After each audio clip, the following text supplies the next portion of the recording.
পরীদের রাজ্যে ছিল ছোট্ট দুই পরী। তারা সারা দিন বনে জঙ্গলে ঘুরে বেড়াতো, এখান থেকে সেখানে চলে যেত। হঠাৎ তাদের মা একদিন ডেকে পাঠালো।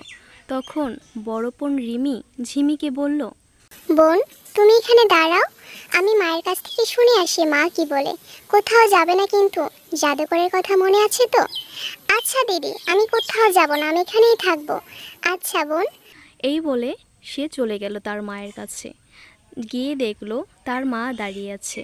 তখন তার মা বলল, রিমি, তুমি তো জানো জাদুকরের কথা, এখানে সেখানে ঘুরে বেড়াবে না। তোমার বোন তো ছোট, ও তো কিছু বোঝে না।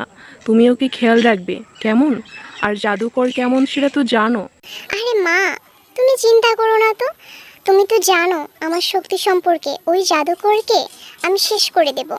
মা, আমি জানি ওই জাদুকরের সাথে তুমি পেরে উঠবে। ওই জাদুকরকে হারানোর ক্ষমতা তোমার আছে, কিন্তু তারপরও সাবধানে থাকতে হবে, তোমার ছোট বোন আছে তো। আচ্ছা, এখন যাও, ঠিক আছে? আচ্ছা মা, আমি যাই। পরিমা তখন বলল, যাও, কিন্তু সাবধানে, বোনের দিকে খেয়াল রাখবে।